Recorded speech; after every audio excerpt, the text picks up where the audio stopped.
But whatever Paul's thorn was, I just think there are so many significant truths that this text brings out. And lest I should be exalted above measure through the abundance of the revelations. Paul was saying that lest you would put him on the high horse, unless you would think that he's all that in a bag of chips, due to the revelations that he had received so many times, being the author of most of the New Testament scripture. It was penned through his hand. And he was saying it's so easy that people would think that he had it all made. He said, there was given to me a thorn in the flesh. He goes on to say, the messenger of Satan to buffet me. That word buffet means to beat me, lest I should be exalted above measure. This is Paul saying that Satan had come with a messenger. Satan had come with one of his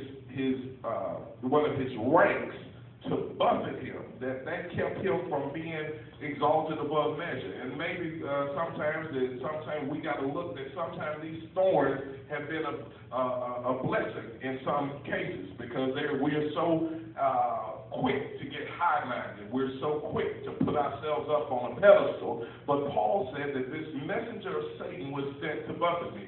I remember that Bishop Patterson preached an incredible sermon one time. He preached a sermon, Learning to Live with Your Thorn. And what I'm submitting to you, child of God, is that each one of us has a thorn. Whether that thorn is an infirmity in your body, whether that thorn is a problem in your home, whether that thorn is a personal proclivity, whether that thorn is an inclination that you have to do things that aren't in your best interest.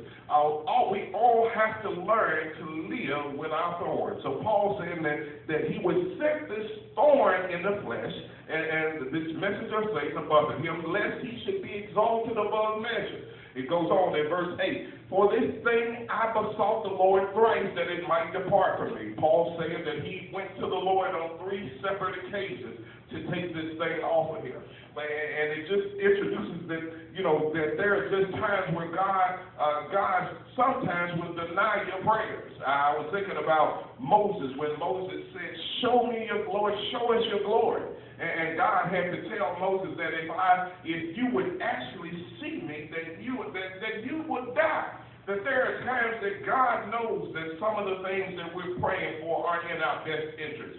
God knows some of the things that we are praying for aren't in his perfect will. And it goes on here, for this thing I besought the Lord thrice that it might depart from me. And he said unto me, my grace, that word grace in the original Greek is the word charis or charis. It's where we get the word charismatic, or where we get the word charisma from.